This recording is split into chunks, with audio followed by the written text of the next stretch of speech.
Predictions of international analysts about a third world war are beginning to take shape. Nations will again face war in a global scale, plunging humanity again into the chaos and disaster.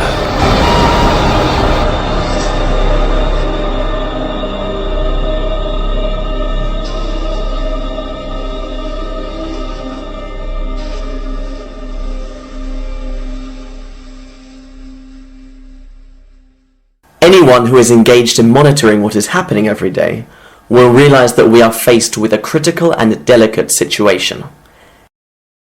An economic crisis which since 2008 has been sinking economies and impoverishing developed countries. The appearance of conflicts facing the world's major powers are the main topics that cause not only political experts, but also many ordinary people to worry about the very real possibility that we will find ourselves in the outbreak of a new global conflict.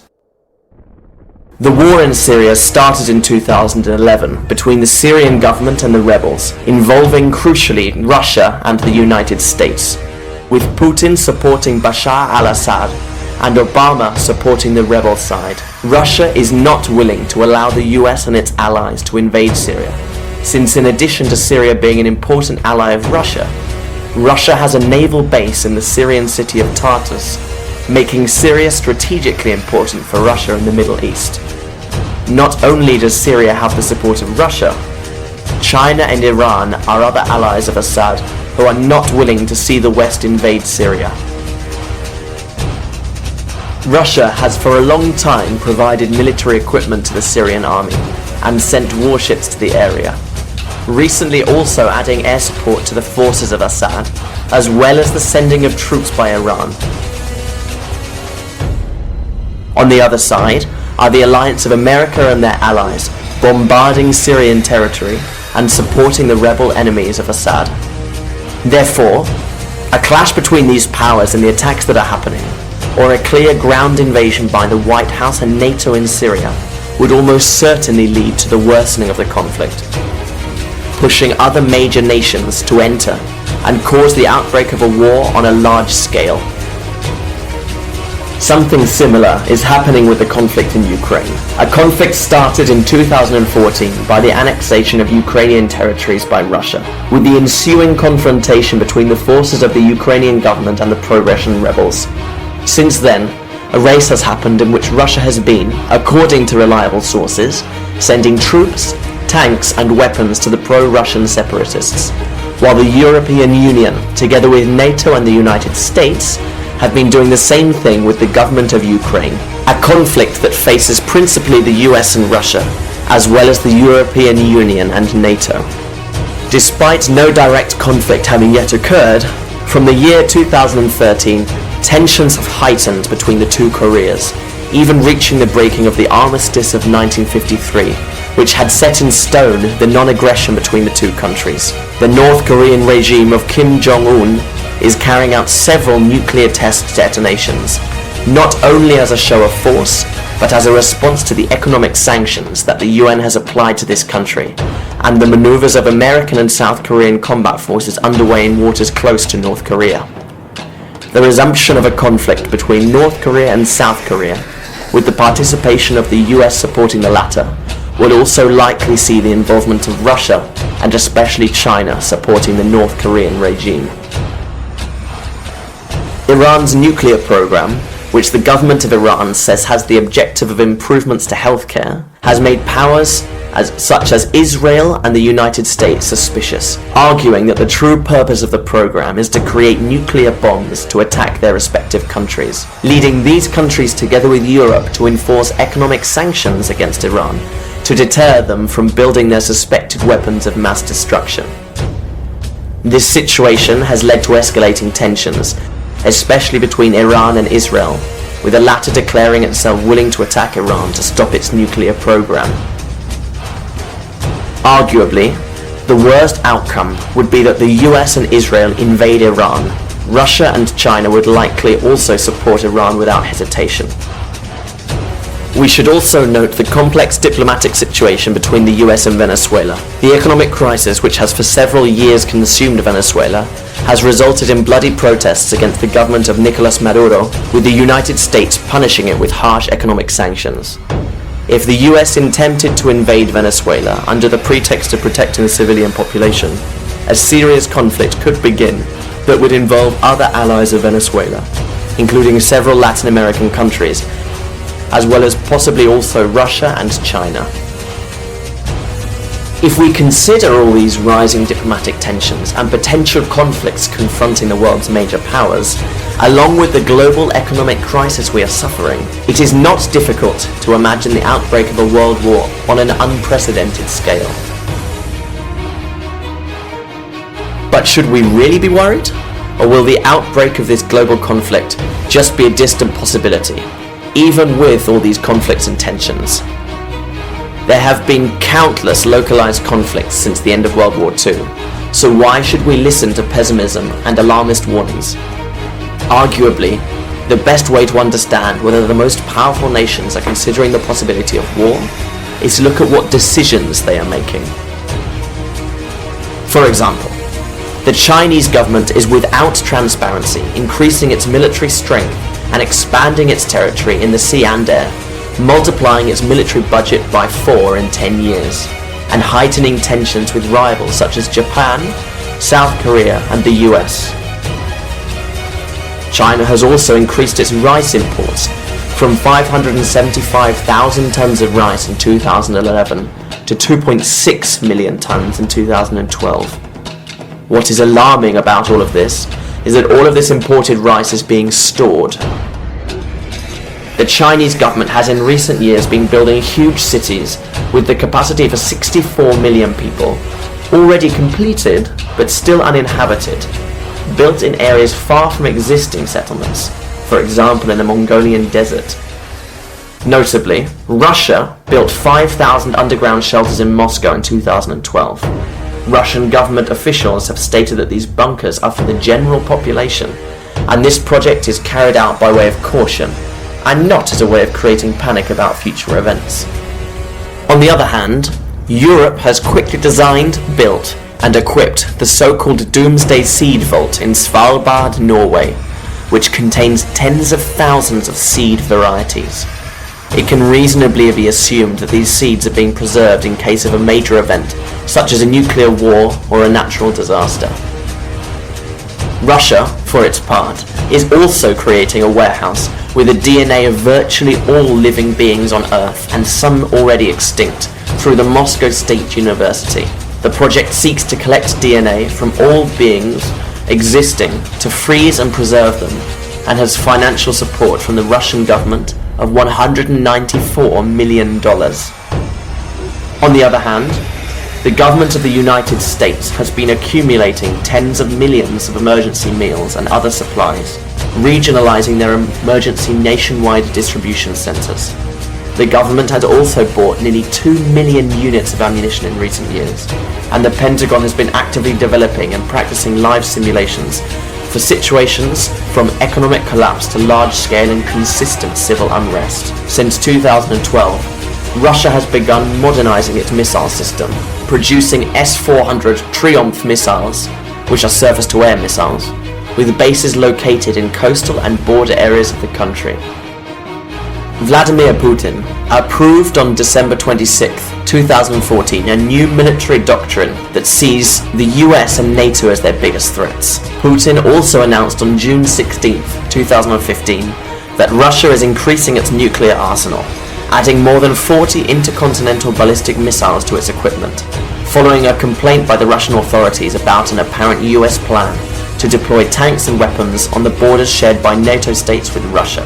Adding to the crisis, there have also been numerous sightings of Russian military units, aircraft, ships and submarines in Europe. Considering all these contributions to the tension, here are some examples of how the powers are preparing for an imminent conflict to protect their core interests. The US, facing the economic crisis that endangers its hegemony as the first economic power, and the advance of China to take its place, has prompted the Obama administration to undertake one of the old strategies of the USA: the invasion of countries in the Middle East to take over its natural resources, oil and gas.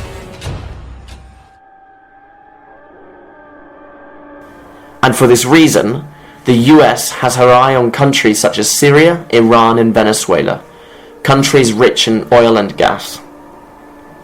Venezuela has the world's largest reserve of oil and Iran the fourth largest. The United States is well aware that it needs these oil reserves to retain its position as first world power against the rise of China and Russia, countries, incidentally, which have important trade agreements with Syria, Iran and Venezuela. For their part, China and Russia want to dethrone the US through their economic strategies, making agreements with countries in their own currencies, circumventing the US dollar, and threatening American hegemony. Both Russia and China will defend their interests in Syria, Iran, Venezuela, and other countries where the US hopes to spread its tentacles. In this way, the sides in this new global conflict would be as follows. On one side, led by the USA, would be Israel, NATO, Japan, France, United Kingdom, and South Korea. And on the other side, led by Russia, would be China, North Korea, Iran, Syria, Venezuela, Cuba, at least to begin with. Obama has already made moves, not only causing the Arab revolts which turned the Middle East countries upside down, but also by applying economic sanctions to Russia, North Korea, Venezuela, and inciting conflicts between the two Koreas, in Ukraine, in Venezuela, in Syria, trying to emerge victorious in these proxy wars, with the intention of causing rivals to collapse and gain control of the natural resources of those countries. We must not forget that the USA is prepared to take any action as a pretext to start the conflicts necessary for these goals. These dirty actions, perpetuated not only by the US but also by other powers, have been happening for a long time, with the elite creating a false pretext to convince the public of the need to carry out a further measure or decision which achieves their real goals. If we review the newspaper archives of our history, we can find many examples of self-directed or false flag attacks. For example, the burning of the Reichstag in Germany in the year 1933 by the Nazis, who blamed a communist Dutchman, and so had the pretext to end its communist opponents. Year 1898, the War of Independence in Cuba. The USA takes the decision to sink its own boat, the Maine, and blame it on the Spaniards, and so had the excuse to go to war. This was admitted in 1980 by the US government. Manila Incident, Russia, in the year 1939. At that time, the Soviet Union needed an excuse, a pretext to start their desired invasion of Finland. In this case, the government of the USSR decided to perpetuate a false flag attack, firing their cannons against its own people in the region of Manila, a region bordering Finland, later blaming the Finns and invading them. September the 11th, 2001, an attack which gave the Bush administration the prerogative to initiate the invasions of Afghanistan and Iraq under the pretext of eliminating terrorists. Like September the 11th, the attacks in Madrid in 2004 and London in 2005 are also attacks, or rather false flag attacks, with many uncertain facts, but they were satisfactory to continue convincing citizens of the need to stay in the Middle East, of the need to fight those terrorists, providing the pretext to gain access to the natural resources of those countries. Thus began the fight against terrorism. Against terrorists who, interestingly, were sponsored and financed by those same people now hunting them. So if you think if we walked away from this, didn't give them money today, it would be worse for us from a security standpoint? I do.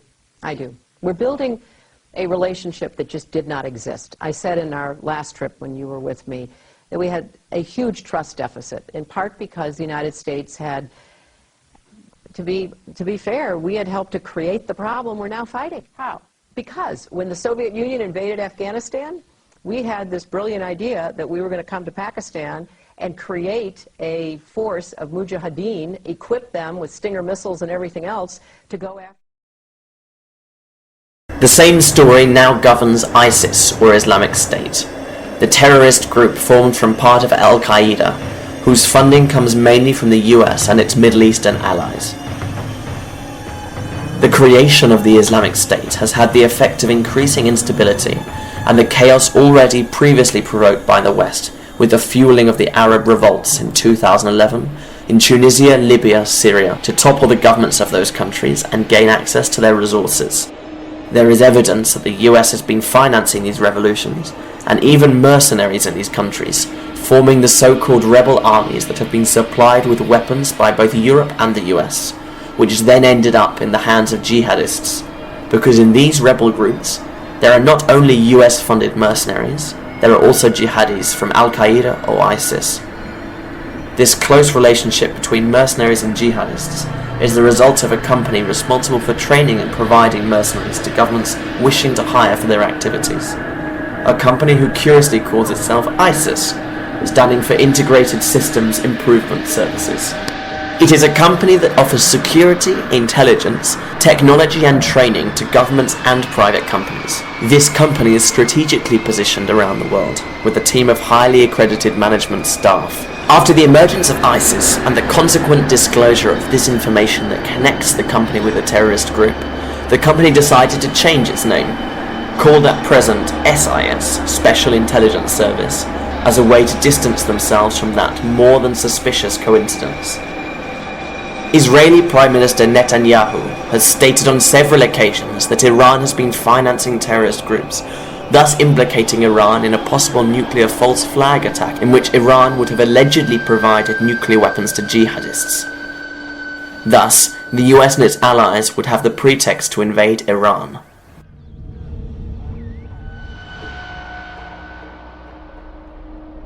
While our leaders can become extremely ambitious and capable of wrongdoing in the pursuit of their own interests, surely no one could be interested in the outbreak of a Third World War, which would likely be nuclear, and cause untold destruction and chaos? Truly, we do not know how many countries will be directly affected in this war, but if something can be glimpsed in this world war, as in the two before it, there is something more than mere interest. In this war there would be no winning countries. The only winners would be those who really pull the strings, those who are above the political class and that use others as puppets to achieve their goals. The economic and financial elite.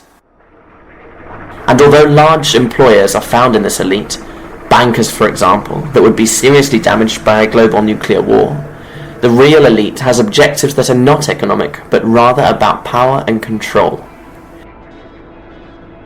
This elite, led mainly by multi-billion-dollar families such as the Rockefellers, Rothschilds and Morgans, which over time have been harvesting power, both economic and political, through their financial institutions and companies, have been and are the drivers of the world wars and dirty operations to expand their tentacles where they see fit.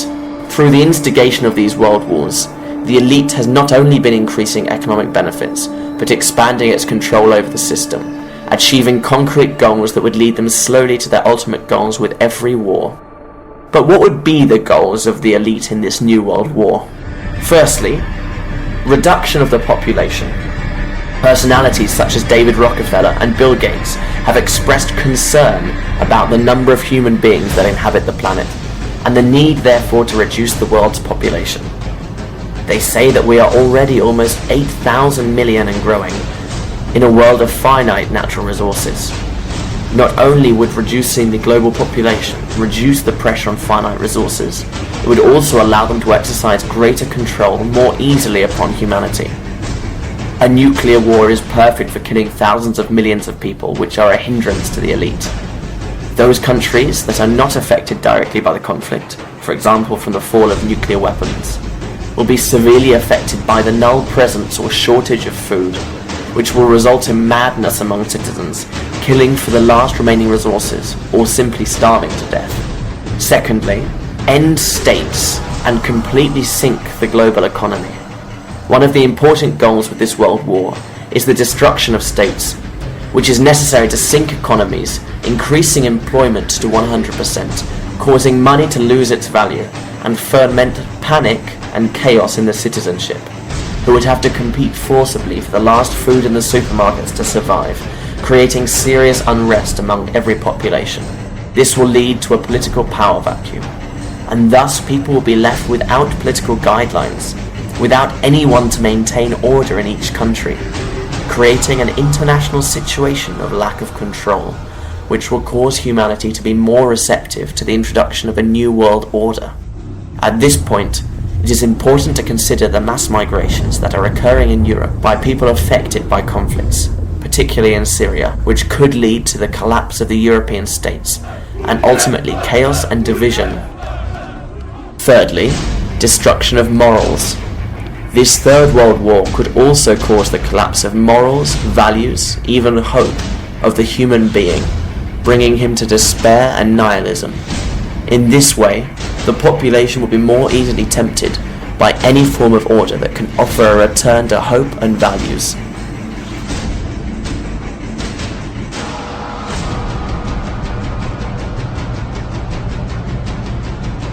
All these factors are necessary to allow, as Rockefeller said, a perfect crisis, a great social cataclysm that causes the world's population to accept as the only solution the ultimate goals sought by the elite over the years. The creation of a world government. A world government as the only alternative to all that evil, under the promise that with such union of all countries and civilizations under a single state, there will be no more wars or problems between human beings. While this may sound like something beautiful and for the benefit of all, behind it lies the macabre intention to bring humanity under total control, powerless except to serve this group of elites. But don't the elite control humanity already? Well, it certainly has achieved through capitalism a way of life to its benefit and a reach over almost all countries. However, they want absolute control over us, and to reduce much of the world's population, making that control easier and consistently more viable, and putting an end to the incessant rise of the population that could result in so much instability. The Third World War is also necessary, as an economic crisis alone is unlikely to result in the necessary uprising on an international level. Considering all this information about an impending World War III, what can we do? We should take a look at the newspaper archives of our history and see what our ancestors did when faced with similarly serious moments. A revolution. Given the situation of international crisis in which we find ourselves, and the short time that we have left, the action that we must carry out is an international revolution, involving the taking of parliaments by the people in all possible countries, especially those with nuclear weapons, and force our politicians to ensure that all nuclear warhead and long-range missiles are destroyed immediately. We will need to convince the armies and state security bodies to join us, as we will need their help to direct us to the weapons. But the first thing that must be done before any forceful action is disseminate this information so that it can reach the maximum number of people possible, sharing this video through social networks and using those same networks to create a space for debate and decision-making at an international level. It is time, sisters and brothers, that we rise up against this elite, that we leave aside our stupid differences, our fears, our selfishness, that we strive to save humanity and future generations, that we finish with this criminal and murderous system that has tormented us and to distract us from what really matters. We have to spread this message and to carry out an international revolution to stop this Third World War. This video is an international call to the action.